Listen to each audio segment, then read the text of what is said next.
कोटि कोटि नमन बा सत सत सम्मान बा। हम मुन्ना सिंह राय परवा जतना एजा बूढ़ बुजुर्ग जुआ हमार माता बहन लोग भी बा, हम तहे दिल से वहाँ सबसे भी कोटि कोटि नमन बा सत सत प्रणाम करते हैं। बहुत ज्यादा हमारे बारे में यह सब बता गए। दरअसल वो बात नहीं कि हम कोनो गायक ना है, कोनो कलाकार ना है। ये और बात हो गई कि रउआ सब अपना मान सम्मान देनी, प्यार दुलार देनी। आज हम अपना गांव में बैठल बनी।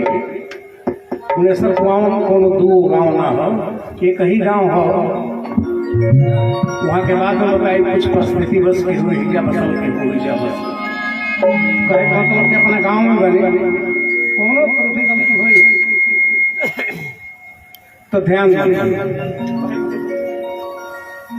और वह सब हमारा के बुलवानी एक खातिर बहुत बहुत रुआ सबके हार्दिक अभिनंदन, धन्यवाद।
आदेश का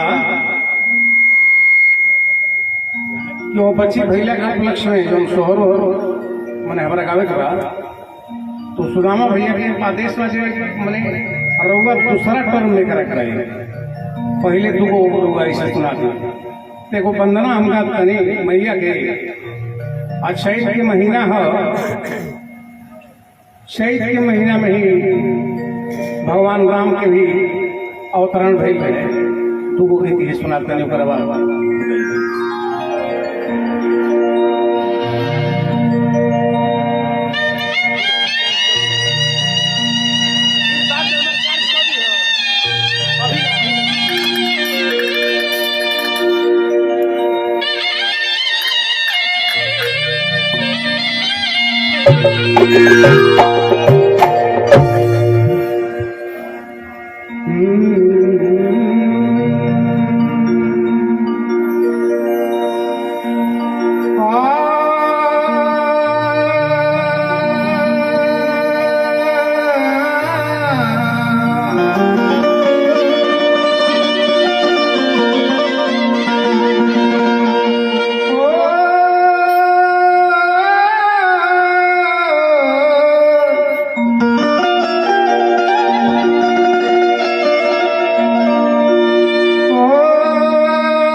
जगदम्बा विंध्याचल वाली सैरों कहानियां टाइम लगे की करके बतानी होगी।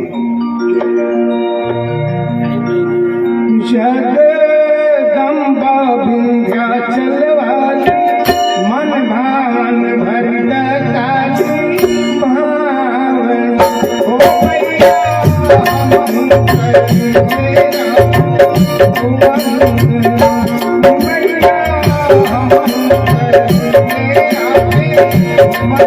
तेरा वंदना जगदम्बा विंध्याचल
दुष्टन के घर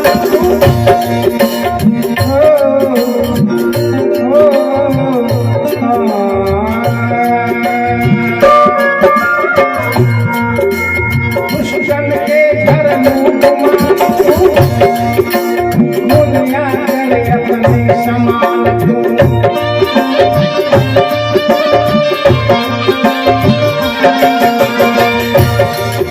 बहुत ढेर सारा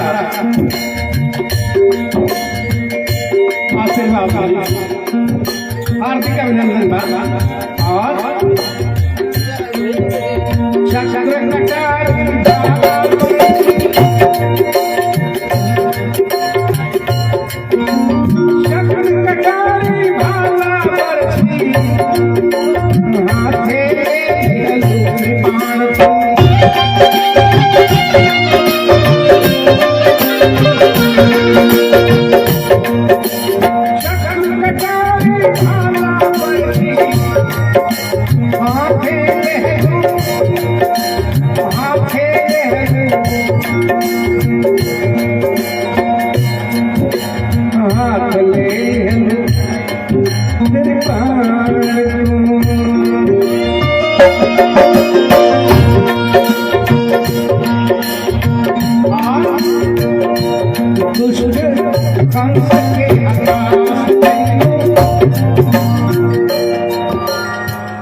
विंध्याचल भैया लोग सब जानते बनी कहा बतावे की बात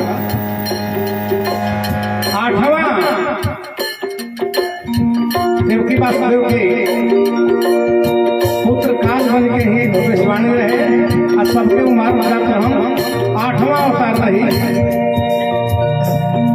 जे चहले जे पटक के मारे थे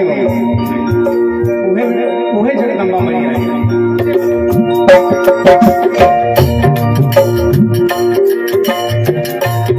कंस के आकाश कैलू पपियन के नाश कैलू तो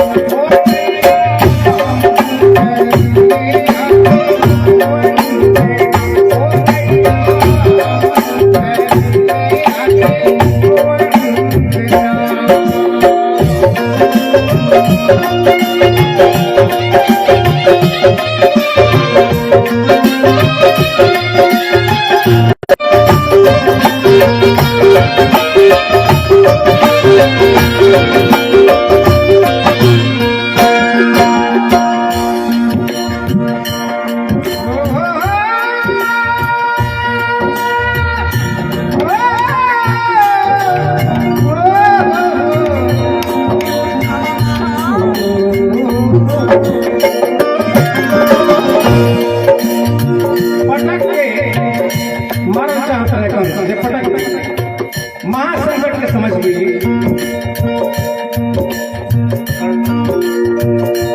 जय बहादुर भाई की तरफ से यह आशीर्वाद पुरस्कार हार्दिक अभिनंदन।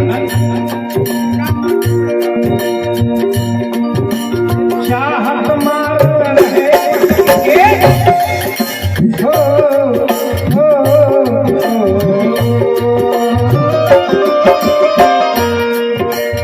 चाहत मारत रहे कई समोसी महासंग के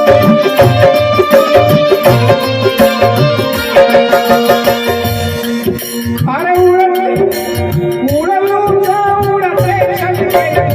सुदामा भाई सॉरी हरे राम भाई की तरफ से आशीर्वाद स्वरूप ढेर सारा पुरस्कार बा हार्दिक अभिनंदन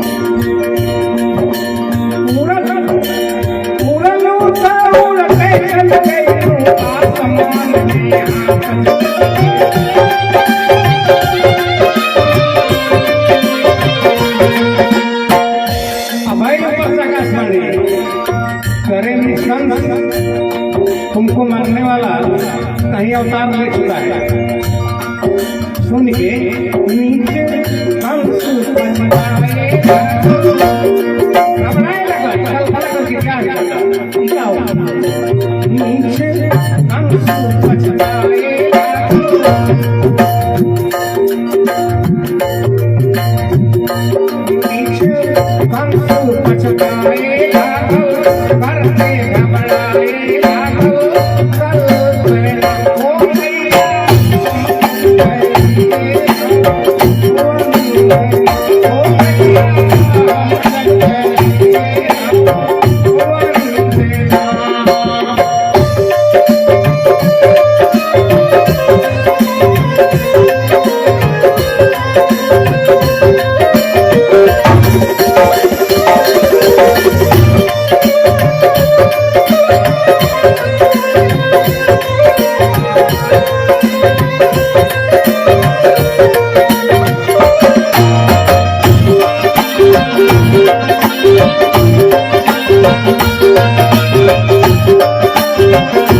हालांकि गाना तो बहुत लंबा बा लेकिन उतना गावे का समय नहीं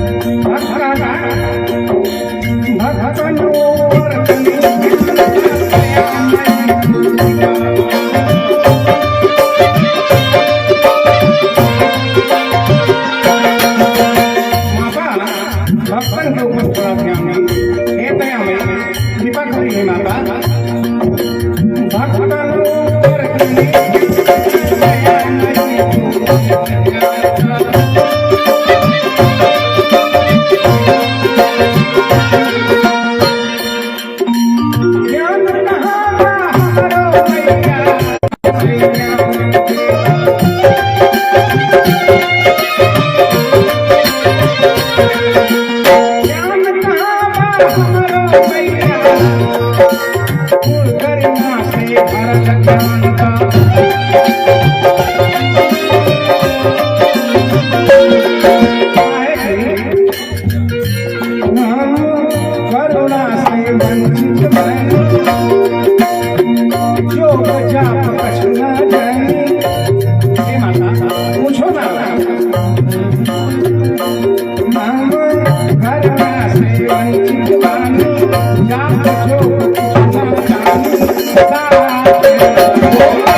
एक मिनट करिए। भोजपुरी लोक संगीत में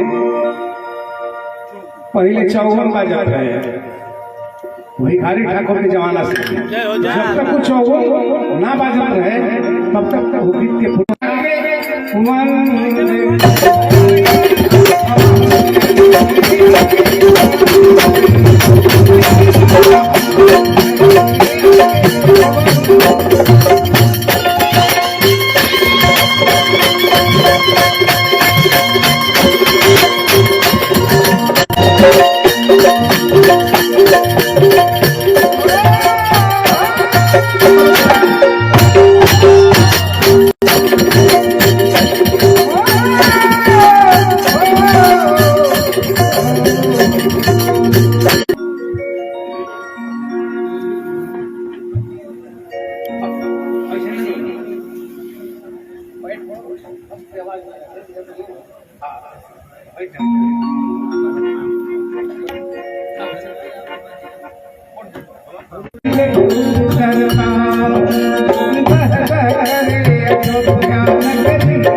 ढेर सारा आशीर्वाद पुरस्कार हार्दिक अभिनंदन और भैया के साथ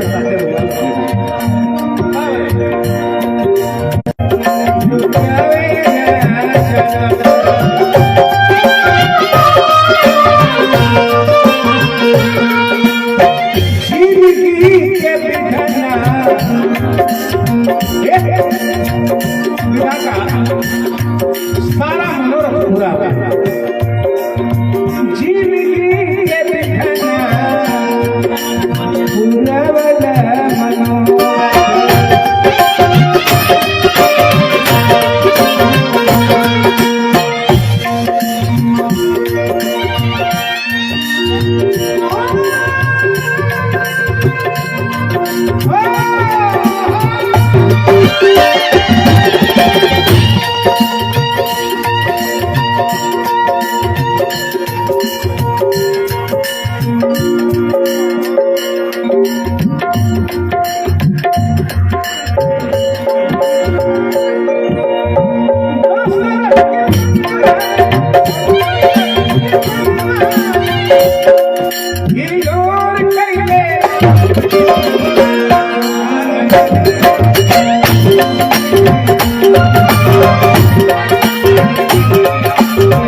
दर्शावे के रहे छठ महीना में प्रभु श्री राम का अवतार हुए जन्म ना अवतार वो कहे लगे अभी तो बड़ा लंबा हो जाए फिर काला दिन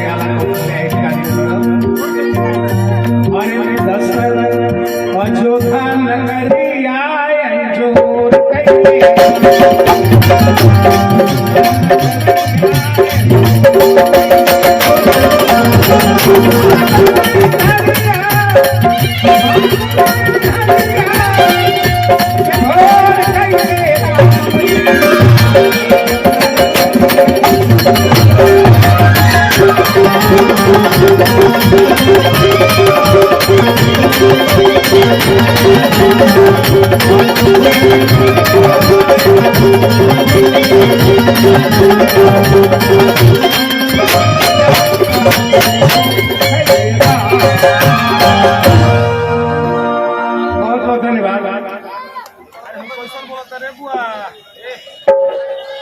खुलता तो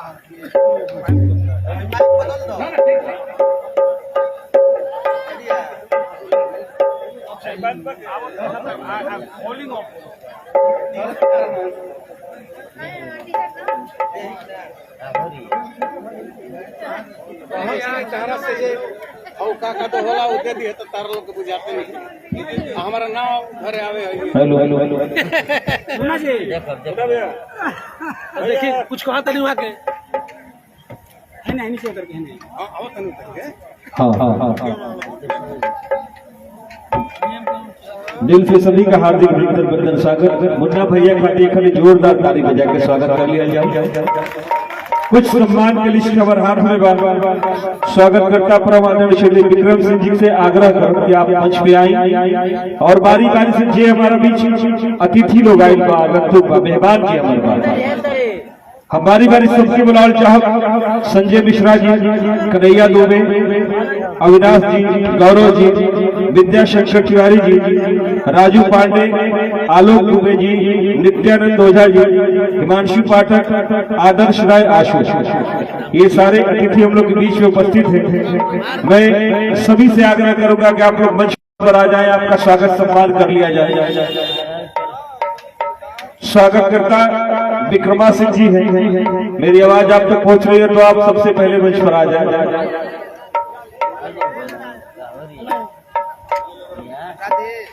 विक्रमा सिंह जी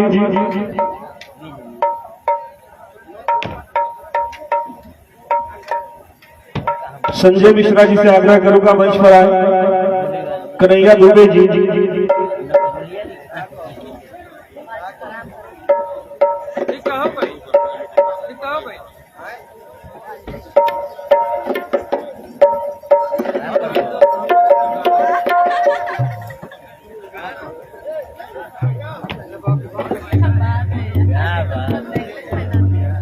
आज सभी अतिथियों के हृदय से सम्मान।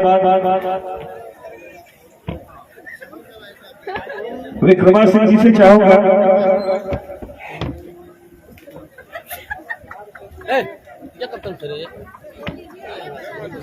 फिर भी देखिए एक मन में होता है ना कि जो हमारे अतिथि आए उनका स्वागत सत्कार कर लिया जाए। दिल से आप सभी का अभिनंदन है। विक्रमा सिंह जी हम लोग के बड़े भाई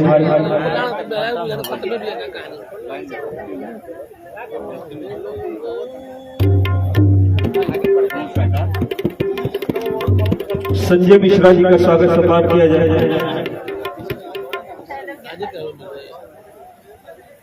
पुष्पहार और वस्त्र से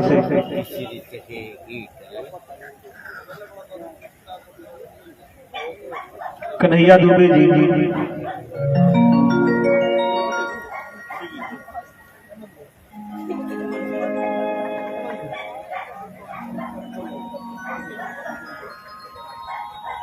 अविनाश जी, गौरव जी,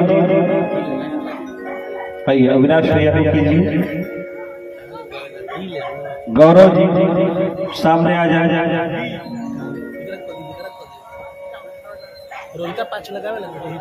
गौरव जी का स्वागत सम्मान हो। विद्याशंकर तिवारी जी दिल से अभिनंदन है आपका। राजू पांडे, आलोक दुबे जी सम्मुख आ जाए। मिला कर रख दे दोनों में केहू है तो का दिक्कत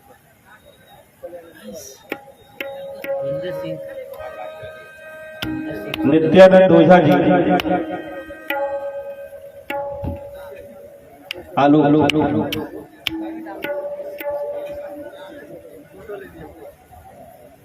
कोई तो नित्यानंद जी कहाँ है?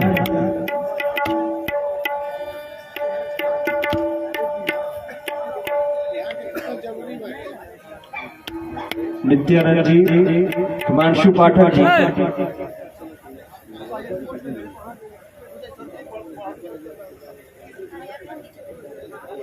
आदर्श राय, आशु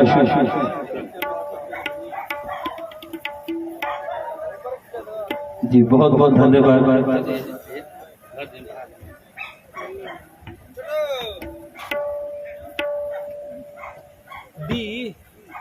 डी बता ना पावना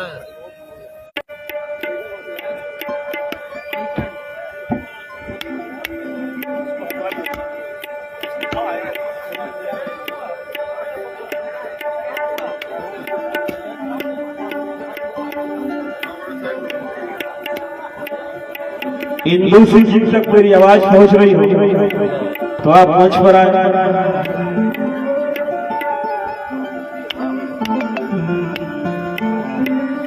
जितने हमारे अतिथि हैं, मेहमान हैं, सभी का स्वागत सम्मान। संगीता देवी जी से आग्रह करूंगा कि उनको मंच पर आप लोग लेकर आए।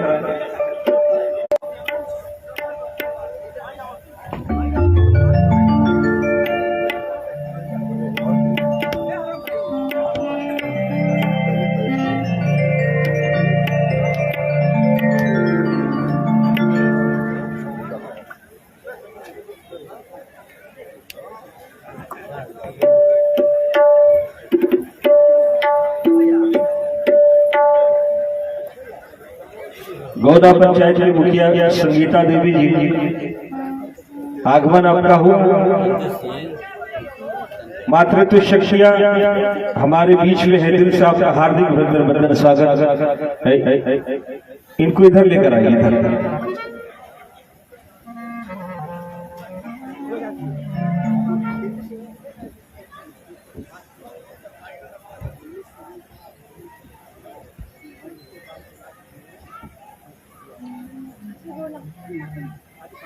एक दिन करो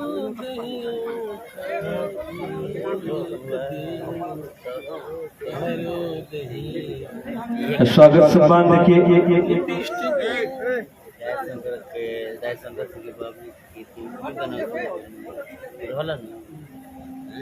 सामने से हट जाइए आप। भोजपुरी लोक गायिका हम लोग के बीच में और सबसे बड़ा कीर्तन भी बहुत अच्छे से गाती है, बड़ी प्रचलित है इनका। दिल से आपका हार्दिक अभिनंदन स्वागत करता हूँ। इंदु सिंह जी, मुखिया जी के हाथों आपका स्वागत सम्मान।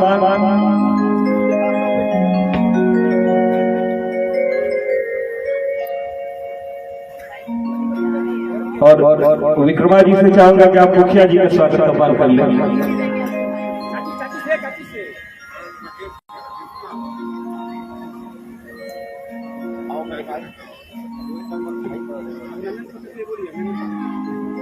राकेश पासवान जी हम लोग के बीच में है, हृदय से आपका हार्दिक अभिनंदन। ये सारे समाज में जीने वाले व्यक्ति हैं, लोगों के दुख सुख में खड़े रहने वाले।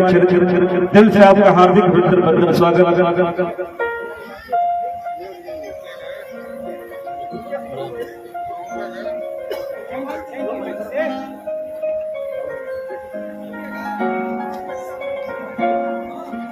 हाँ, यही मुखिया जी यही है।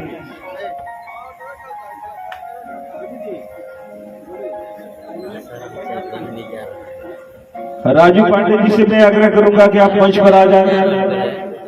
और एक अभिनंदन पत्र है परम आदरणीय श्री मुन्ना सिंह भैया के लिए, मैं आग्रह करूंगा कि मंच पर आ जाए, उसे पढ़ना है आपको।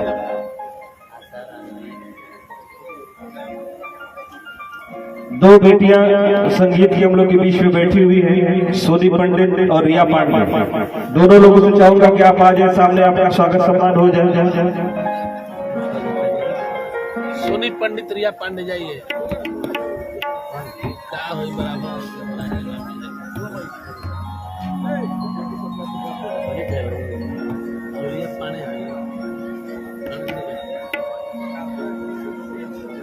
हमें घेर की जाना था। तू कहाँ दिले बहू, तू कहाँ दिले रोई बोलो का तो बोलो तो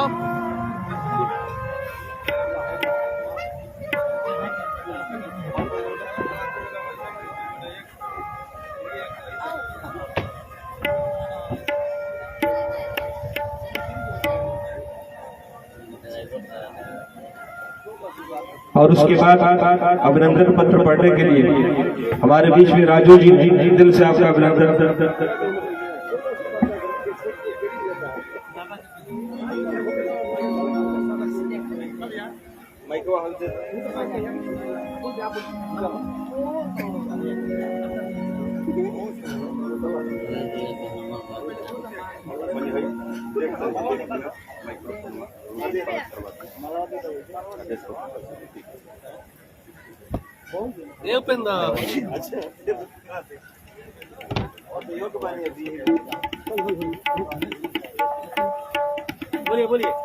आज के कार्यक्रम में इस मंच का जो उद्घोषक हैं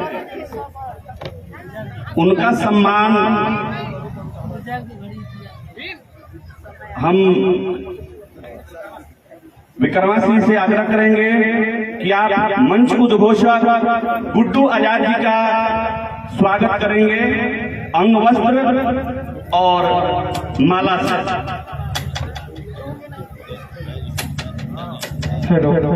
साथ ही जोरदार ताली होनी चाहिए क्योंकि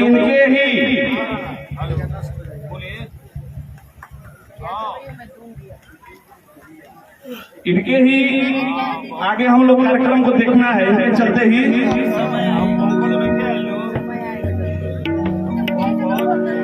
कलिबाग 5128 विक्रम संवत 2083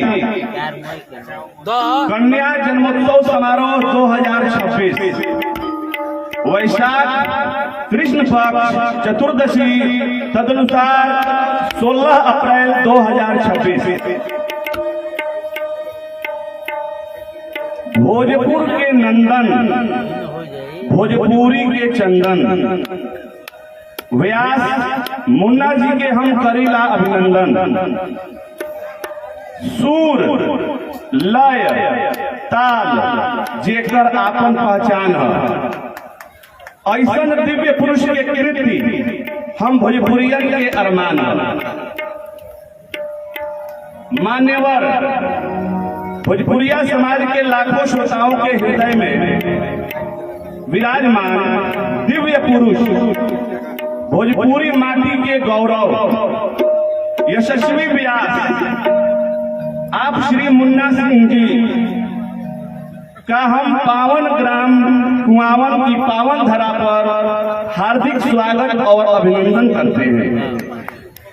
आपकी मीठी वाणी हम भोजपुरी भाषियों को अपनी लोकगीतों के माध्यम से अमृत रसपान कराती रही है।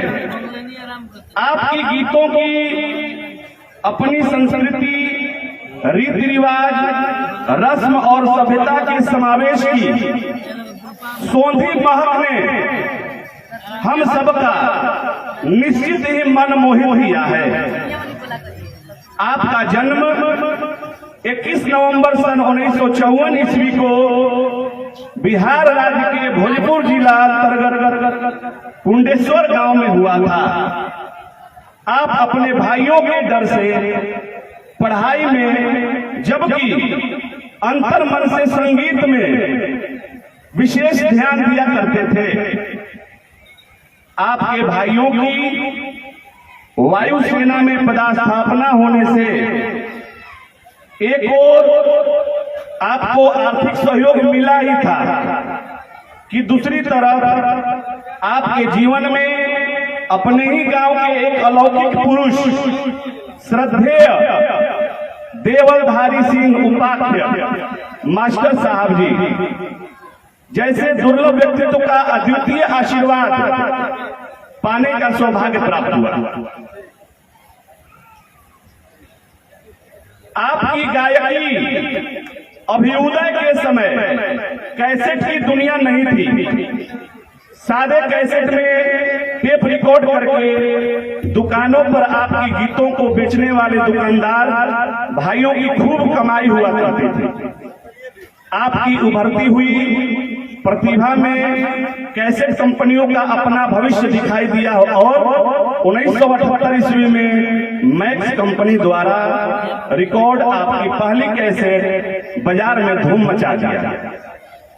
1982 ईस्वी से Sonotek, T series, HMV, tips Ram जैसे महान कैसेट कंपनियां आपकी भक्त बन गई। अपनी बढ़ती लोकप्रियता के बाद भी आप गांव के लोगों के साथ हमेशा जुड़े रहे।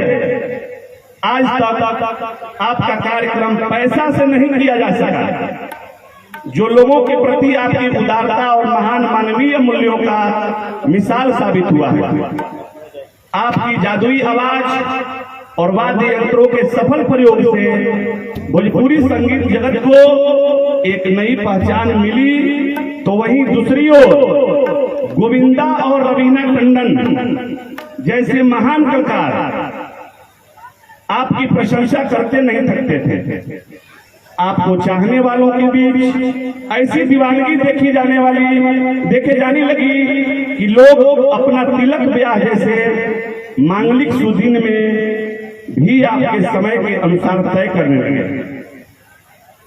लोकगीत, पचरा, देवी गीत, कजरी, सोहर आदि के मोहिनी गायन जगत के पुरुष व्यासों में आप बिहार के पहला व्यास के कीर्तिमान से सुशोभित हैं।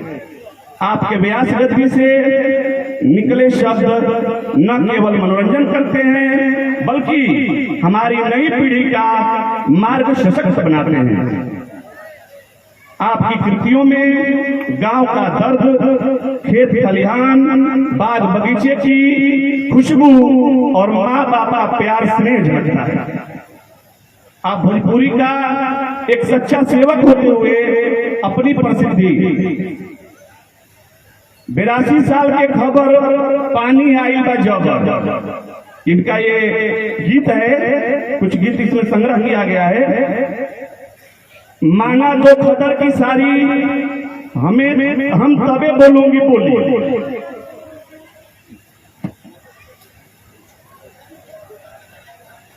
बाबू वीर कुंवर सिंह के शत शत सम्मान करीला, बैला के कमाई पर भैंसिया काटे चानी। एक गीत है कि बैला के कमाई पर भैंसिया काटे चानी, मोर बैला बीए पास बा, लाज सजनवा के नईखे नयनवा में, हिरनी के अखिया बिजली नजर बा। और अभी इस मंच से गुड्डू आजाद जी कहे कि एक गीत जो है उसको तो कहना ही नहीं है। वो गीत है, मैं उसे गाकर सुना देता हूं। सैया हमार हो नथुनिए पर गोली मारे, सैया हमार हो नथुनिए पर गोली मारे, जब से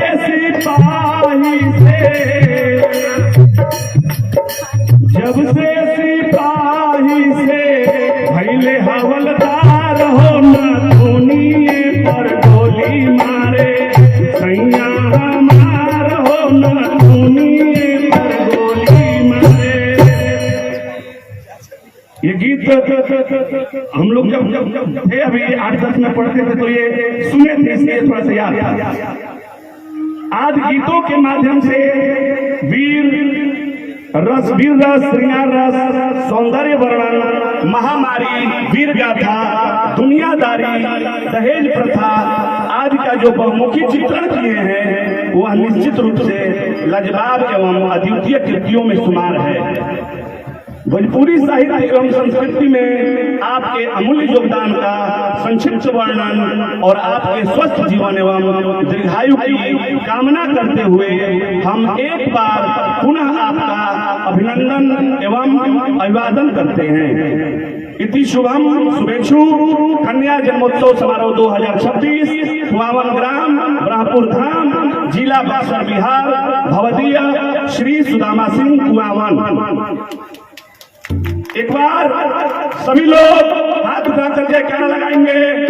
भारत माता की, भारत माता की, वंदे वंदे, जय श्री राम। बहुत बढ़िया अतुल्य संबोधन। एक जोरदार ताली राजू पांडे के लिए बजा दीजिए आप लोग, जिन्होंने बड़े सरलता के साथ पूरा चित्रण को मुन्ना भैया के पूरे बचपन से लेकर कार्यकाल को आपके बीच में इन्होंने परोस दिया। दिल से आपका हार्दिक बंदन स्वागत है। और अब मैं कार्यक्रम की जो धुरी है वो तय करना चाहता हूँ, क्योंकि कलाकारों की लंबी चौड़ी लिस्ट है और उसमें भी एक मापदंड बांधा गया है कि एक कलाकार 20 मिनट से अधिक नहीं गाएगा। आप 2 गीत गाएंगे, 20 मिनट गाएंगे, इस मर्यादा का पालन आप सभी को करना है।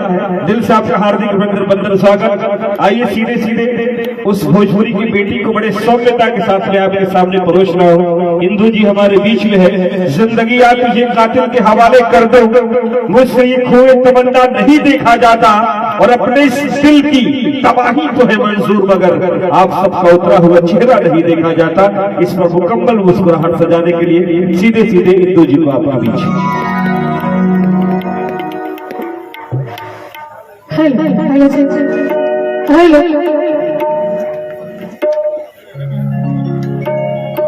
सबसे पहले हम धन्यवाद करब सुशील जी के, जेकर साउंड के कोनो जोड़ा नहीं थे।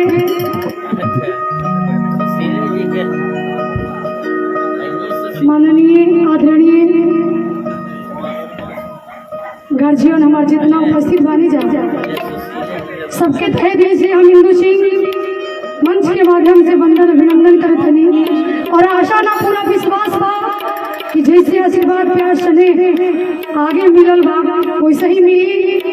हम रउरा घर के बेटी बानी, और अगर हमारा से गाँव में जो भी त्रुटियां हो अपन बेटी समझ के क्षमा करो। और हम मंच पे हमने की टीम म्यूजिशियन जी मुंबई बाबा, अब रउरा के का कहे के को नहीं जानत है जग में संकट मोचन नाम की हारो।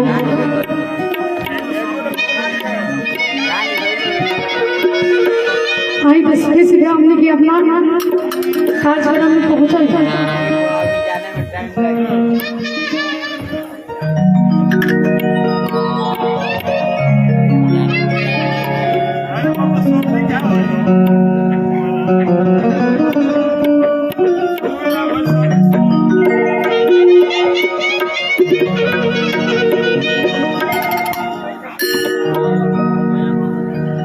आज ही कार्यक्रम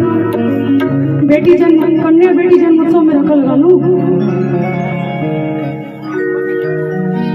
कहल गई बा कि बेटा तो भाग से होले, लेकिन बेटी सौभाग्य से होखेली।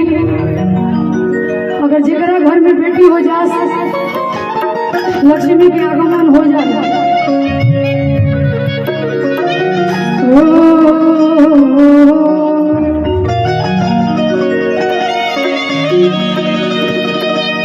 मंच पे हमारे गुरु जी राम परमेश्वर उर्फ नागा जी, यहाँ के भी तहे के वंदन अभिनंदन स्वागत बा। हे दुर्गे दुर्गति मत करी,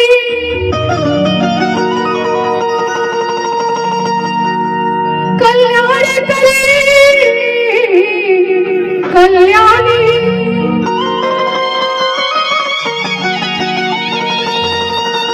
हर बीच सभा में आके मैया राखी हमनी के पानी।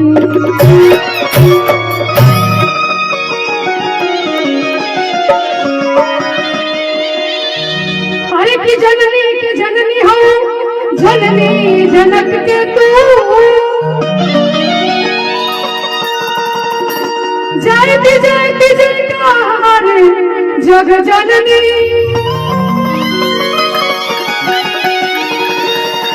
अरे जननी हो जोगिन के विषय के भोगिन के,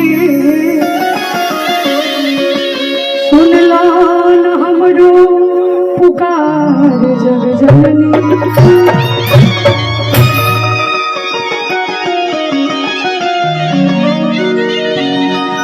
समय सारणी बना गई बा, उतने में रहे के बाबा बाबा कहे के बाबा।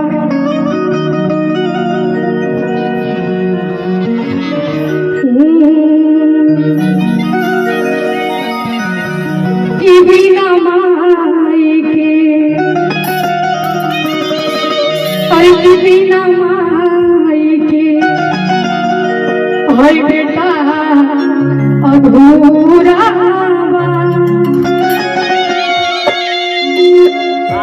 माई बिना न कुछ पूरा बा। बिना माई के बिना माई बेटा अधूरा बा। बिना माई के बेटा अधूरा बा। माई बिना न कुछ बिना माई के बेटा अधूरा बा। माई बिना न कुछ धन दौलत सारा तोहरा धन दौलत सारा तोहरा न कुछ पूरा बा। बिना माई बेटा अधूरा बा। माई बिना न कुछ पूरा बिना माई के बेटा अधूरा बा। माई बिना न कुछ पूरा।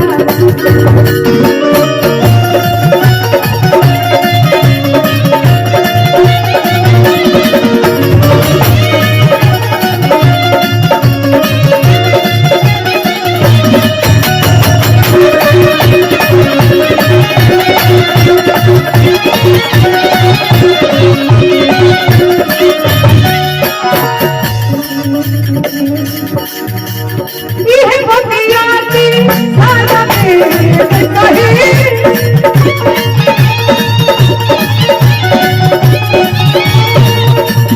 माई बेटा मेरा कौन भेज रहे।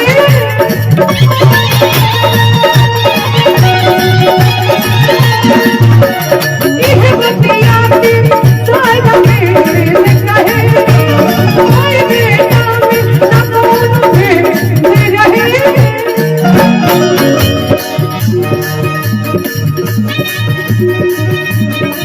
देखो प्रभु संभाले के बाद हम कोनो को भैया आने वैसे ही सीखत नहीं।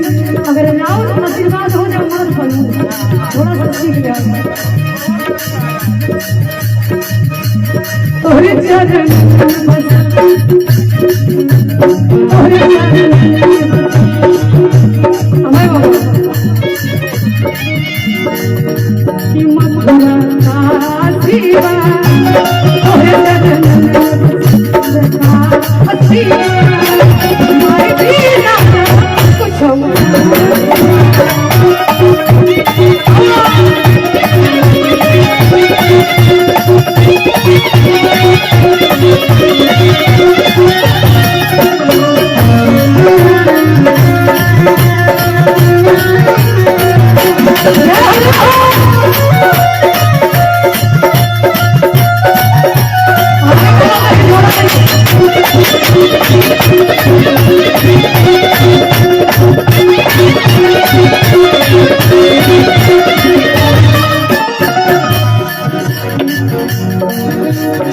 हमने के समय बहुत कम बा यही से सोहर मंगल के कार्य में बने जाए एकरा के ले लेबे के बाद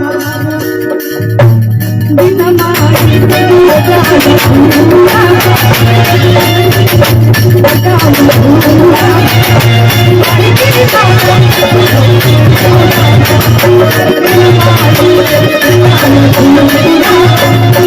माई बिना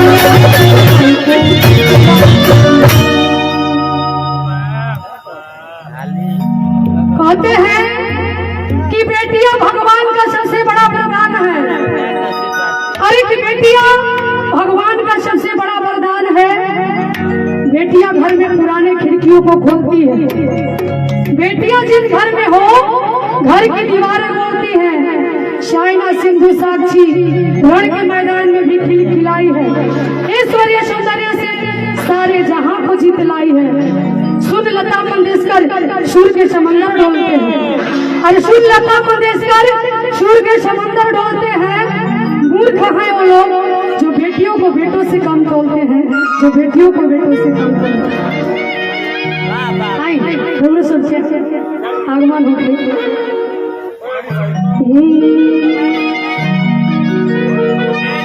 अरे अरे कि धन धन भागे बबुनिया तू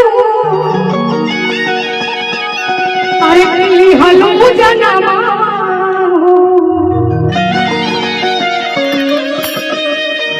अरे कि धन धन भागे बबुनिया तू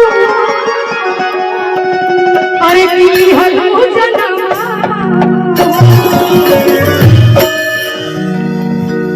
ललना जवना को ललना जवना को दीवाना वाली हो ललना जवना को दीवाना वाली हो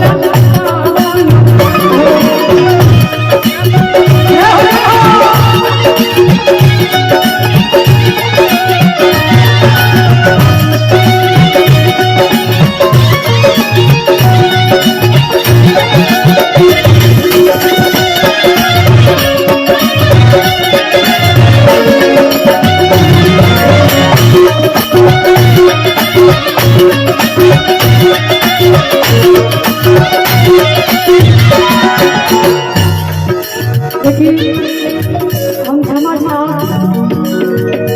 हमारे गुरु तुल्य आदरणीय सबसे सुंदर व्यास अंदर कलाकारी अश्लीलता से हट के मुन्ना सिंह जी के बारम्बार प्रणाम करते हुए क्षमा चाहते हैं हम नाम बोलने और बहुत सारे कलाकार गीता सागर उर्फ विकास जी और रोहित प्रधान जी एक गाँव के ही बेटा जितेंद्र जी सबके दिल से वंदन अभिनंदन आशीर्वाद की चाहना रही और हमारा जो निजा से प्यार आशीर्वाद मिलल बा माई के मंदिर से अभी हम कुछ दिन पहले कीर्तन गा के रहनी है बहुत बहुत धन्यवाद करे के बाद ललना जवना को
बहुआ वाला सासू माँ से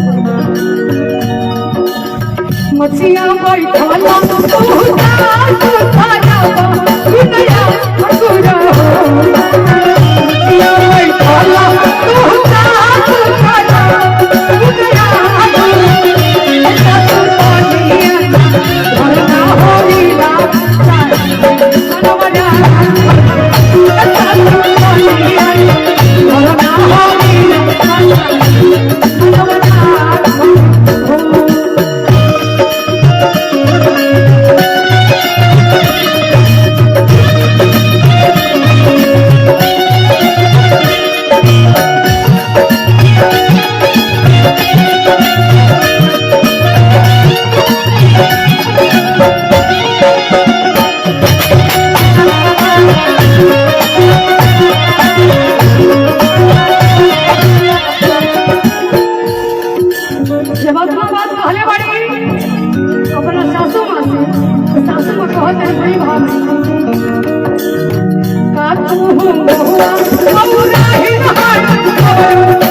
कहला के बाद सास जाटो तारी की नहीं अभी छठिया बड़ा ही नीप जाए तब जाके अपने पति दिल से मिली हम यानी हमारा बेटा से कहत रही हमरा नहीं हरवा राजा भैया भतीजा हम जय हमरा नहीं हरवा भैया भतीजा हम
हमारा बेटा हो तो तोहरा के सब कोई कहेगा, लेकिन ये हम से कहेगा कि हमारा बेटी हो तो तोहरा के बोलाई से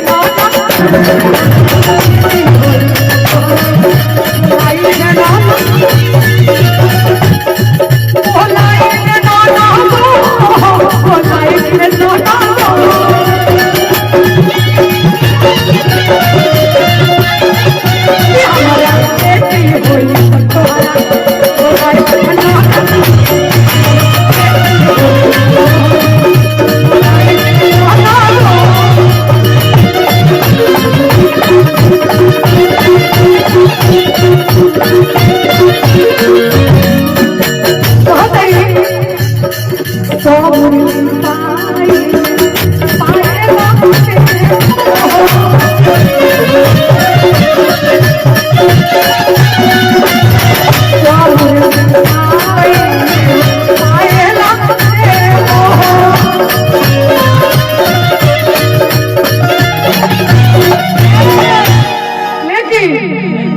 इतना आसानी से पाई मिले वाला नहीं के हमरो एगो शर्त बा कही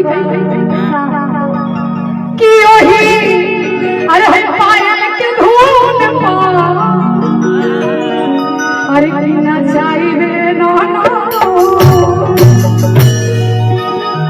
कि ओही पायल के धून पाना चाहिए नो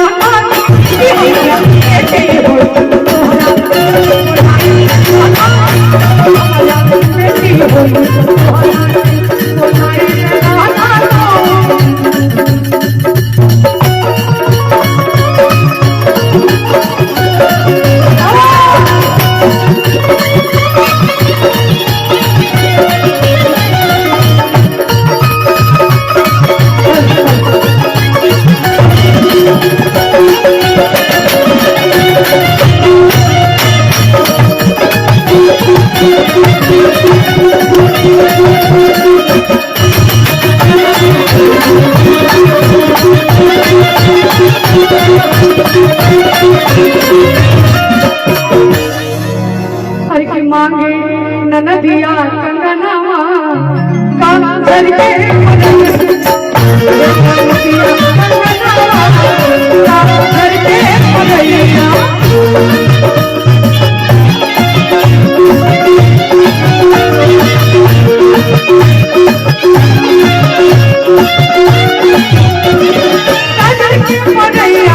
बाबू के लैया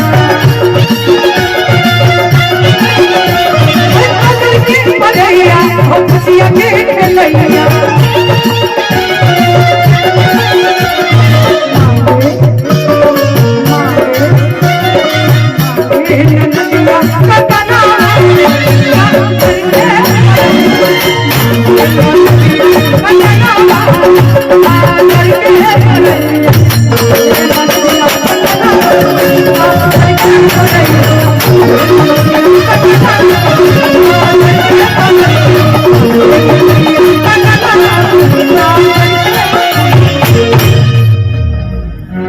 अगर थोड़ा सा भी अच्छा लगा तो ताली बजा के स्वागत कर दी।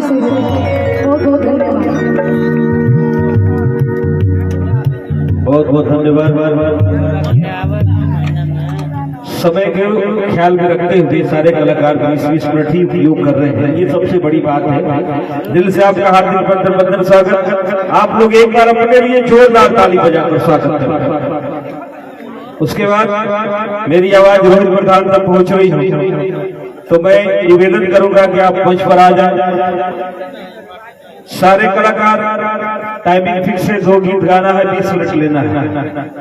मैं वाद्य यंत्रों पर जितने लोग बैठे हैं पुनः सभी का सम्मान करता हूं और आयोजक मंडल से विनती करूंगा कि पानी का प्रबंध थोड़ा सा मंच पर आप लोग कराते रहे। अच्छे आदमी है जगदम्बा भैया, दिल से सम्मान करता हूं।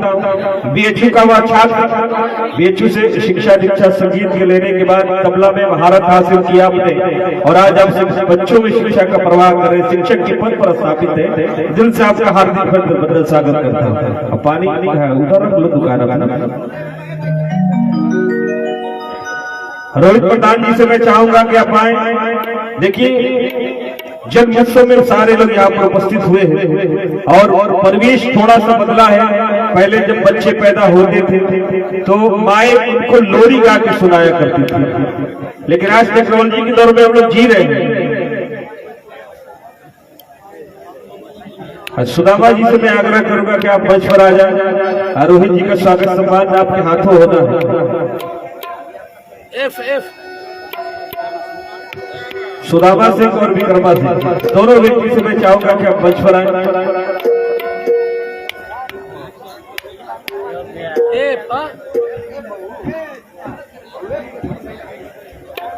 भोजपुरी माटी के खाटी युवा गवैया रोहित प्रधान, दिल से आपके हार्दिक बंदन स्वागत।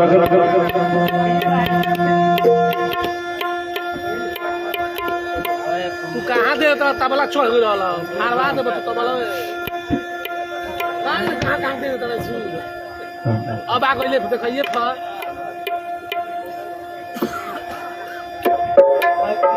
विक्रमा जी और सुदामा जी से मैं आग्रह करूंगा कि आप लोग मंच पर आ जाए।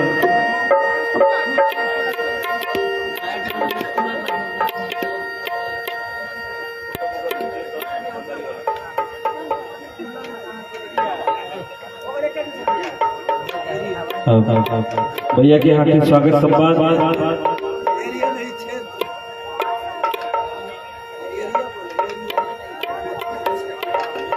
दिल से अभिनंदन आप सभी को।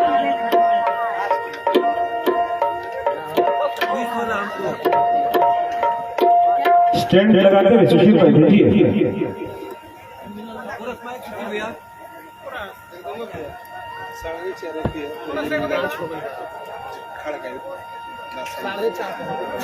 बैठ के गए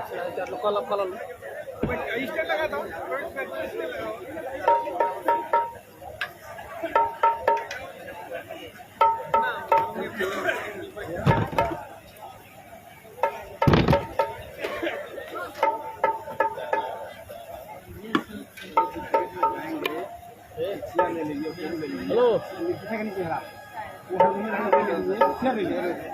ठीक है ठीक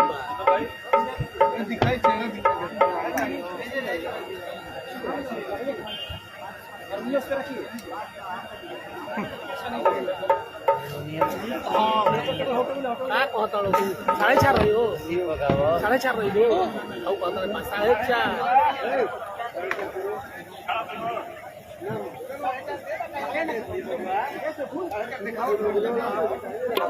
हम कहा रही हो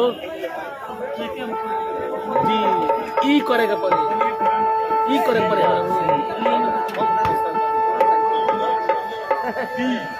हां ई रो डी में आ जाई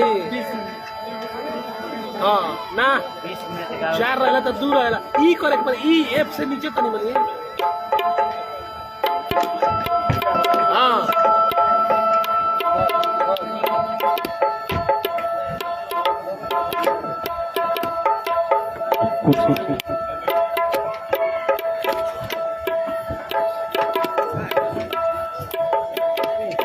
अरे हम आ गए जो ठीक ठीक बता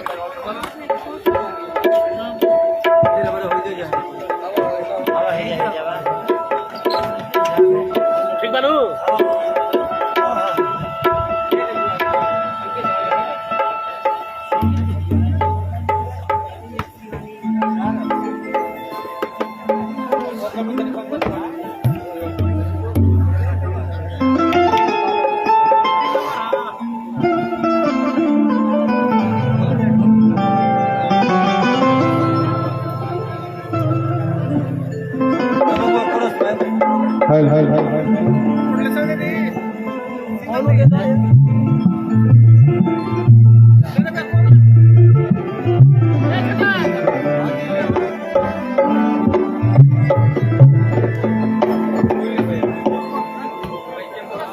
hello hello Sushil ji hello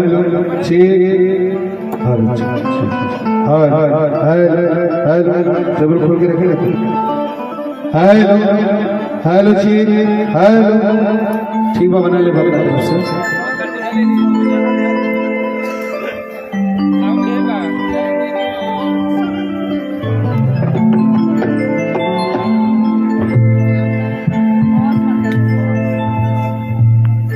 चलिए आज कुआवन की पावन पवित्र धरती पर हम आप सबके भोजपुरी लोक गायक कलाकार रोहित प्रधान एहिजा जितना भी जुटल देवता रूपी श्रोता समाज बानी हमरा तरफ से बार-बार प्रणाम बा। एगो आशीर्वाद के रूप में ताली बजा देना हमरा बड़ी अच्छा लगा। आज हमनी के जयराम सिंह भैया के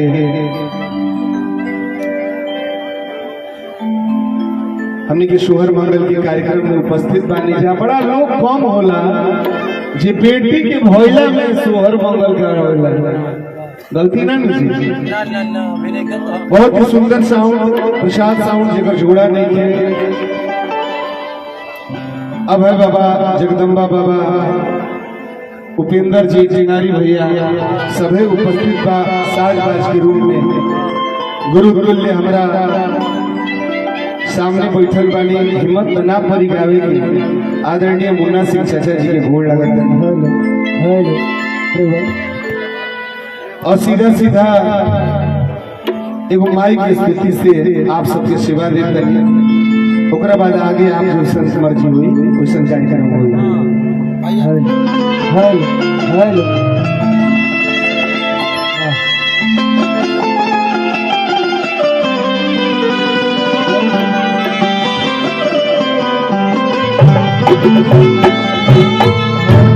मंच के बाएं तरफ बैठल बानी बनी के भजन के बहुत बड़ा जगह यूट्यूब पर 100 से ऊपर चैनल बा। प्रेम पाठक भैया के स्वागत करते हैं।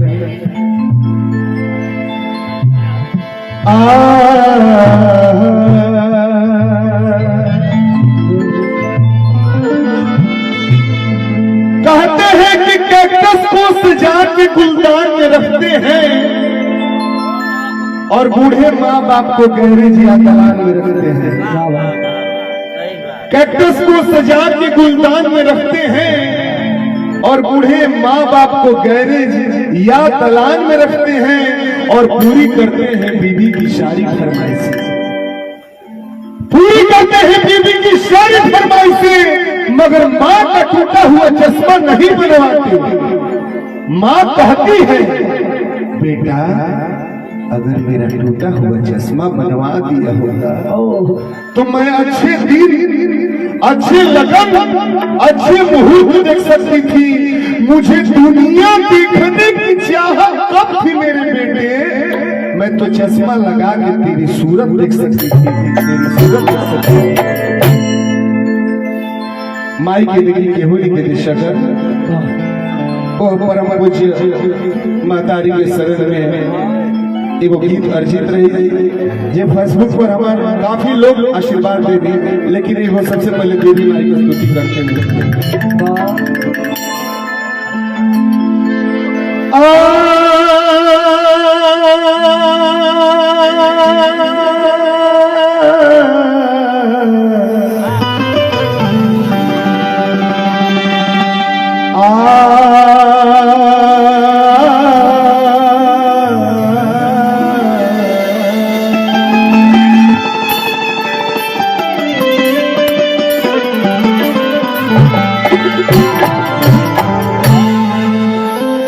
सृष्टि को अजमाती जन्माती है दुनिया को, प्रथमे में दूध को पिलाती है माता, काल कभी दुर्गा लक्ष्मी की रूप धरी, भार संसार की उठाती है। ये सरकार माई 5,000 के साड़ी पहले रहे ना देखी, हम 5,000 के साड़ी पहले भैया लड़का के गाना बहुत रही। सबसे पहले महतारी माइये तारी और 5,000 के साड़ी से जाएगा लड़का के नाम ई ना देखी कि गांडा लग जाए। ऐसे कहे के भाव बन किरण चंडी रणभूमि में जाए सारदी के रूप से बुझाती है माता,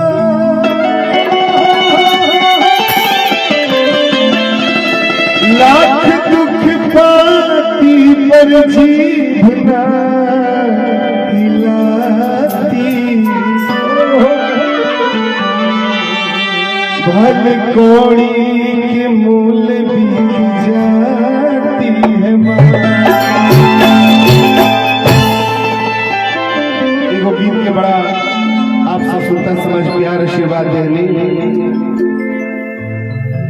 बार बार मिल जाई और धन दौलतिया दोबारा ना मिली। जन्म लेले बानी तो सबके चाह रहेला कि रुपया पैसा मोहर अटारी गाड़ी छकड़ा कुल हो जाओ, आ जहाँ जाए तो लोग कहे सलाम साहब प्रणाम प्रणाम।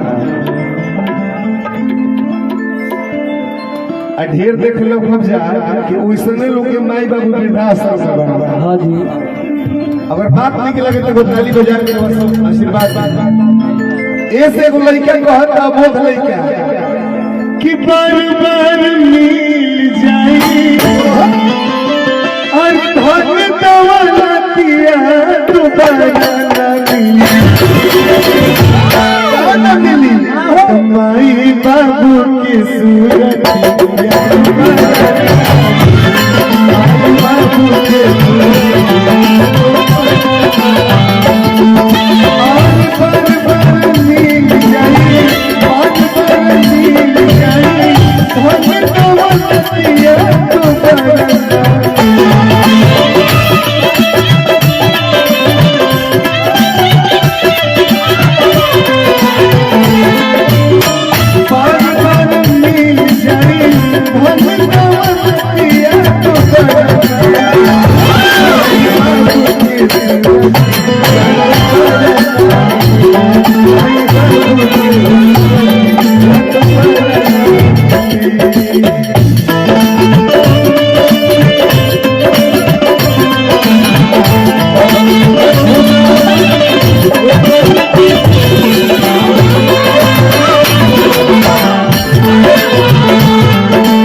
तरफ से हमरा के आशीर्वाद प्राप्त भई कि हमरा खातिर सौभाग्य के बात बा। माई यही मेरे आशीर्वाद हमने छोट सरकार को बनौले रखा कि हमने के दिन दुनिया रात 24 तरक्की करी से भैया कहे कि बाबा माई बिछोड़ा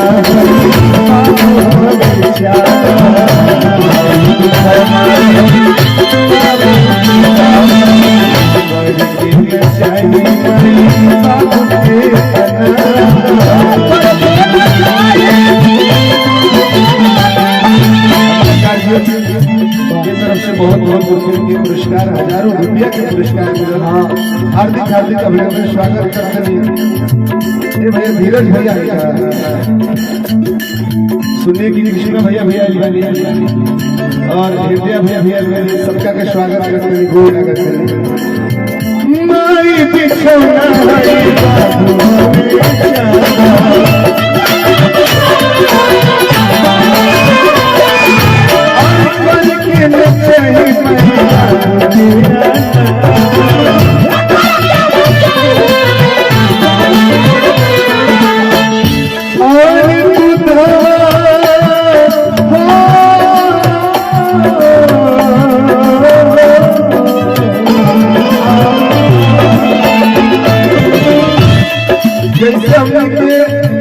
पेड़ पौधा में खाद बीज जो भी डाले दिए, पानी डाले दिए समय से कि पेड़ जल्दी जल्दी सियान होते हमने के फल वही तरह माई अपने लड़के का क्या कर ली सरकार दूध पिया के